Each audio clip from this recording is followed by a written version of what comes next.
नमस्कार। आज की कहानी माँ आपकी इस घर में ज़रूरत नहीं है। विमला जी एक टक नज़रों से अपने तीनों बेटों को देख रही थी, पर किसी ने भी उन पर तरस नहीं खाया और अपने अपने कमरे में दरवाजे बंद कर लिए। वो मायूस सी उठी और एक बैग में 4 साड़ियाँ, अपने पति की तस्वीर, कुछ कागजात भरे और सिसकते हुए अपने बनाए घरौंदे को निहारती रही। इसी घरौंदे में वो ब्याह कर आई थी। एक एक कमरे की साज सज्जा की थी। पर्दों से लेकर फर्नीचर तक खुद ने सालों तक घर बसाया था। घर का हर कोना गवाह है कि वो अपने घर से कितनी जुड़ी हुई है। और अचानक तीनों बेटों ने फरमान सुना दिया, आप यहाँ से चली जाइए, आपकी इस घर में कोई ज़रूरत नहीं है। आप होती हैं तो घर में झगड़े होते हैं। हमारी पत्नियाँ आपके साथ नहीं रहना चाहती हैं। ये सुनकर विमला जी जड़वत रह गई थी। उन्हें बिल्कुल उम्मीद नहीं थी कि अपने ही बेटों से ये सुनने को मिलेगा। आखिर जिन बेटों को जन्म दिया, अपने खून पसीने से बड़ा किया, वो ही अपनी माँ से पल्ला झाड़ लेंगे। वो तो इसी उम्मीद में जी रही थी कि 3 बेटे हैं, मैं तो राज करूंगी। पर उनकी सभी आशाओं पर पानी फिर गया। जब बड़े बेटे मनोज का जन्म हुआ था तो घर में उत्सव मनाया गया था। सालों बाद घर में लड़का हुआ था, क्योंकि उनकी जेठानी दीपा जी की 4 बेटियां थी और सास पोते के इंतजार में पलके बिछाकर बैठी थी। जब विमला जी ने लड़के को जन्म दिया तो घर में खुशी आ गई थी। मनोज पूरे घर का चहेता और लाडला था। सभी उसे सिर आंखों पर बिठाते थे। मनोज के बाद दूसरे बेटे राघव का जन्म हुआ। राघव छोटा था और अपनी हर बात मनवा लेता था।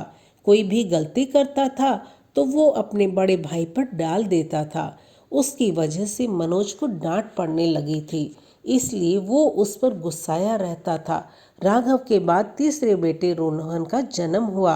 वो और भी ज़्यादा नटखट था और अब उसकी वजह से राघव को डांट पड़ती थी। अपने बेटों की ये हरकतें देखकर विमला जी फूले नहीं समाती थी और हर समय अपनी किस्मत पर इतराती थी। दीपा जी की 4 बेटियां बड़ी हो रही थी। इधर विमला जी के 3 बेटे भी बड़े हो गए। जब दीपा जी ने पहले बेटी की शादी की तो वो बहुत रोई थी। तब सास ने सुनाने का मौका नहीं छोड़ा था, अरे तू अभी रो रही है, मैं तो इसके जन्म पर ही रोई थी। लड़की जात है, एक दिन चली जाएगी और साथ में दहेज भी ले जाएगी। अभी तो 3 और हैं, ये बेटियां तो घर में होनी ही नहीं चाहिए। तभी उससे छोटी बेटी बोलती है, दादी ऐसा क्यों कहती हो, आप भी तो किसी की बेटी हो और जो 2 बहुएं घर में लाई हो वो भी तो किसी की बेटी ही हैं। विमला जी की सास फिर गुस्सा करती और गुस्से में सबको लपेटे में ले लेती थी। विमला जी अपनी जेठानी की 4 बेटियों को बहुत प्यार करती थी और चारों उन्हें अपनी छोटी माँ समान ही समझती थी। बाकी 3 की भी शादियां जल्दी ही कर दी। अब दीपा जी खुश रहती थी। उनके पति का तो देहांत सालों पहले हो गया था। अकेली घर में क्या करती, कभी कोई बेटी रहने आती तो कभी कोई बेटी और जवाई अपने साथ घुमाने ले जाते थे। बेटियां आती तो दिन भर अपनी चाची और माँ से बातें करती रहती थी।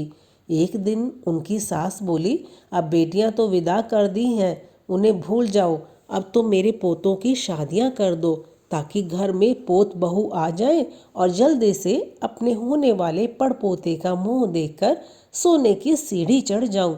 सबसे पहले मनोज की शादी कर दी। रश्मि उनकी पत्नी बनकर आई।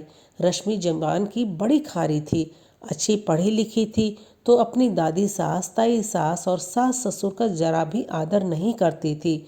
उसे अपनी पढ़ाई का बहुत घमंड था और इसी घमंड के चलते वो घर में किसी से भी मिलकर नहीं चलती, हमेशा अपने में लगी रहती थी।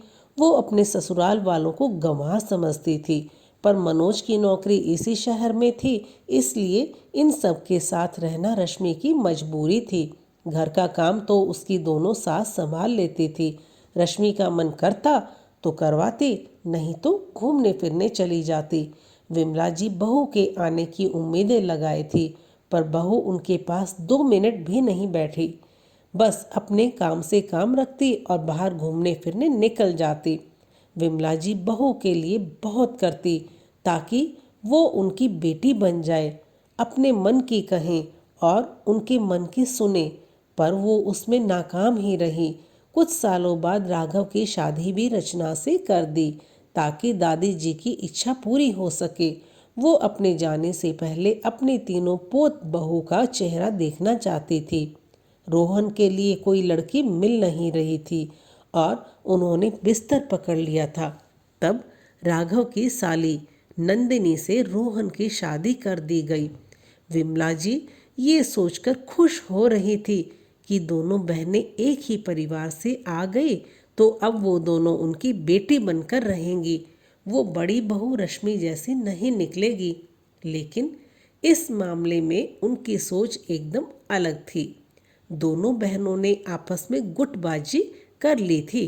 अब वो दोनों बहनें अपने हिसाब से रहती। इसी बीच दादी जी चली गई और सोने की सीढ़ी चढ़ने का उनका सपना अधूरा ही रह गया।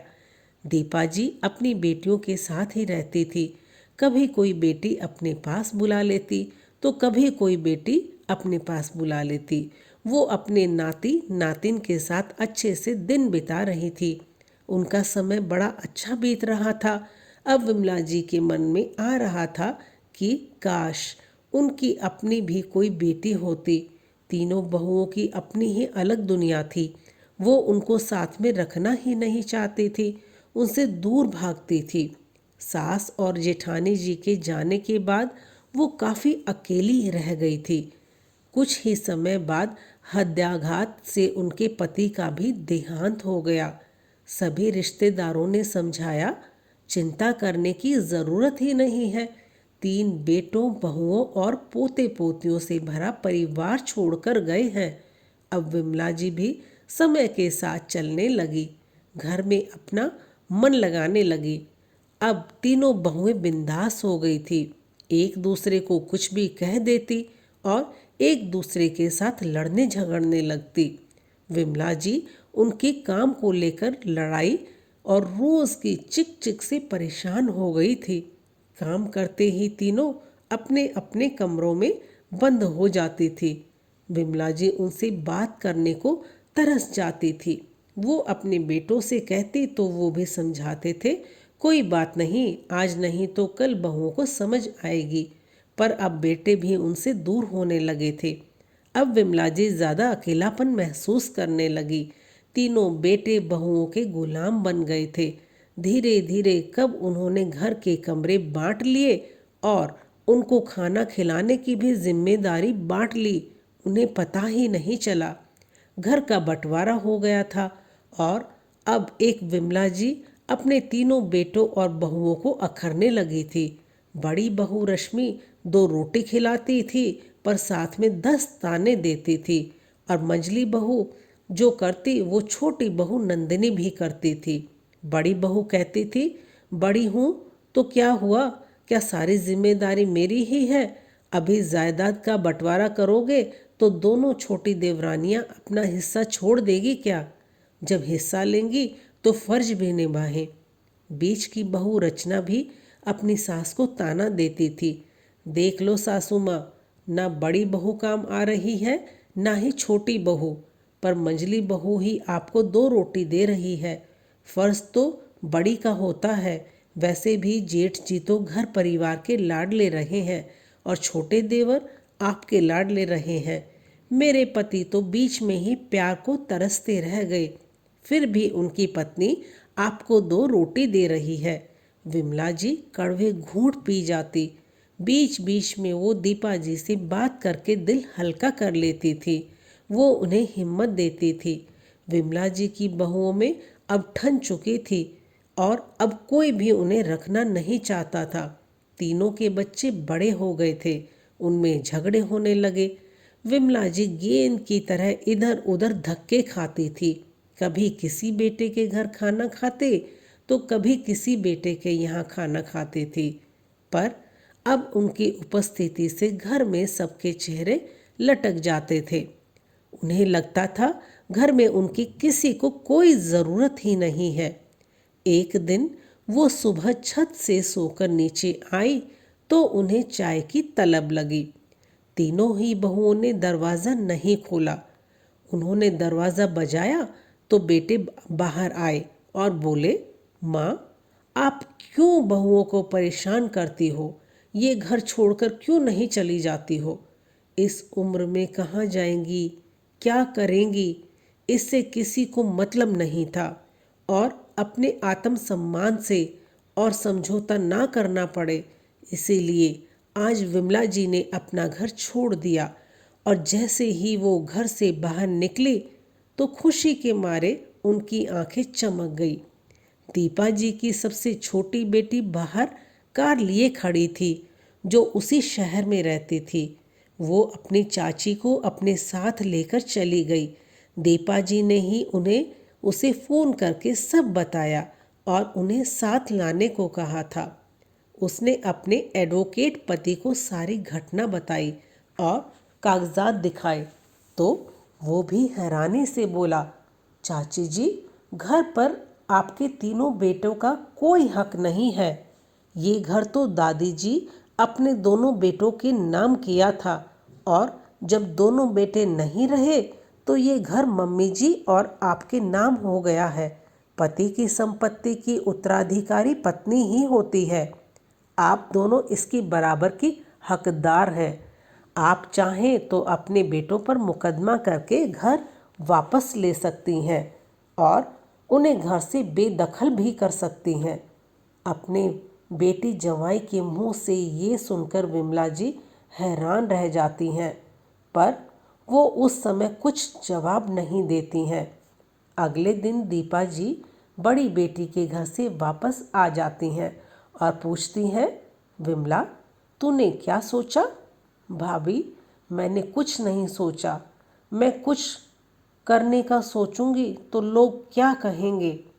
एक माँ अपने ही बेटों का मुकदमा कैसे कर सकती है? रिश्तेदार और समाज वाले क्या कहेंगे? विमला, जब तीन बेटे मिलकर माँ को घर से निकालकर बेघर कर सकते हैं तो एक माँ भी मुकदमा कर सकती है। इसमें गलत कुछ नहीं है। अभी तेरे बेटे तेरी सेवा करते तो तू क्या उन पर मुकदमा करती? अपना घर भी लेना ज़रूरी है, नहीं तो इस बुढ़ापे में कहाँ धक्के खाएगी? कौन तुझे अपने घर में रखेगा? विमला जी की बात समझ में आ गई और उन्होंने अपने जवाई पर पूरा भरोसा किया और तीनों बेटों के खिलाफ मुकदमा कर दिया। नोटिस मिलते ही तीनों बेटों के होश उड़ गए। आखिर माँ ऐसा कैसे कर सकती है? अगले दिन कोर्ट में सब हाजिर थे। विमला जी ने अपनी बात कही, मेरे तीनों बेटों ने मुझे अपने ही घर से निकाल दिया है, इसलिए मुझे अपना घर वापस चाहिए, जहाँ पर ये तीनों अपने परिवार समेत रह रहे हैं। इन तीनों को माँ की 2 वक्त की रोटी भारी लगती है, तो मैं इन्हें अपना घर क्यों दूँ? ये घर मेरे पति के हिस्से का है, जिसमें मेरे जेठानी भी बराबर की हिस्सेदार है। मुझे अपना घर वापस चाहिए। पति के जाने के बाद मेरा भरण पोषण कैसे होगा? तो मैं ये भी चाहती हूँ कि तीनों बेटे हर महीने एक निश्चित राशि मुझे भेजें, ताकि मैं इज्जत की 2 रोटी खा सकूं। माँ, आप ये क्या तमाशा क्यों कर रही हैं? अपने ही बेटों को कोर्ट में घसीटते हुए शर्म नहीं आई? आप केस वापस लीजिए। हम तीनों आपको 2 वक्त की रोटी दे देंगे। फालतू में कोर्ट के चक्कर लगेंगे, मनोज ने कहा। मम्मी जी, अब तक हुआ जो हुआ सब भूल जाइए। आप बारी बारी से हम तीनों के पास रह लीजिएगा। 4-4 महीने ही की रख लेते हैं। बेकार ही हम सबके मायके में भी हमारी इज्जत उतर गई कि आपने अपने ही बेटों पर केस कर दिया है। रश्मि ने समझाया, लेकिन विमला जी ने ठान लिया था, वो अब जब तक जिएंगी इज्जत की रोटी खाएंगी। वो किसी की क्यों सुने? अब बात जब घर खाली करने की आई तो बेटे बहू मीठा बोल रहे हैं। वैसे रोज कड़वी बातें सुनाते थे। तुम सब कान खोल कर सुन लो। अब मैं किसी की कोई बात नहीं सुनूंगी। ये मेरा हक है और मैं लेकर रहूँगी। तीनों अच्छा कमाते हो तो अपने परिवार को लेकर किराए के घर में भी रह सकते हो और तुम तीनों हर महीने मुझे खर्चा भेजोगे। मेरी बस इतनी मांग है। बड़ी बदकिस्मत हूँ मैं जो मुझे ये सब करना पड़ रहा है। काश तुम लोग अपने संस्कार भूले नहीं होते। काश तुम अपनी माँ की कदर करते तो आज तुम्हें ये दिन ना देखना पड़ता। घर की इज्जत बाहर उछलती है तो उसके छींटे सब पर आते हैं। कोर्ट ने कुछ महीनों बाद फैसला सुनाया। विमला जी ने घर के कागजात दिखाए और बेटों को घर खाली करना पड़ा। उन्होंने बाकी के कमरे किराए पर उठा दिए और एक कमरे में खुद रहने लगी। तीनों बेटे उन्हें हर महीने खर्चा भी भेजने लगे। विमला जी ने अपनी बेटी और जवाई को धन्यवाद दिया और उन्होंने वसीयत भी बनवाकर रखवा दी कि उनके मरने के बाद ये घर उनकी जेठानी की 4 बेटियों में बांट दिया जाए, क्योंकि ये चारों ही समय समय पर आकर मुझे संभालती हैं, बीमारी में मेरा इलाज करवाती हैं, मेरी सेवा करती हैं। अब दीपा जी भी कुछ दिनों के लिए उनके साथ रहने आ जाती थी। भाभी, आप बड़ी किस्मत वाली हैं जो आपको 4 बेटियां हैं, विमला जी ने कहा। तो वो मुस्कुरा कर बोली, ये चारों मेरी ही नहीं, हमारी बेटियां हैं। विमला जी सम्मान और इज्जत से अपना बुढ़ापा व्यतीत करने लगी। दोस्तों, ऐसा क्यों होता है कि एक माँ कई बच्चों को पाल लेती है, किंतु कई बच्चे मिलकर भी एक माँ को 2 वक्त की इज्जत की रोटी नहीं दे सकते। ये आधुनिक समाज की कैसी विडंबना है। तो दोस्तों, कहानी पसंद आई हो तो एक लाइक करें, साथ ही चैनल को सब्सक्राइब भी कर लें और कहानी देखने के लिए बहुत बहुत धन्यवाद।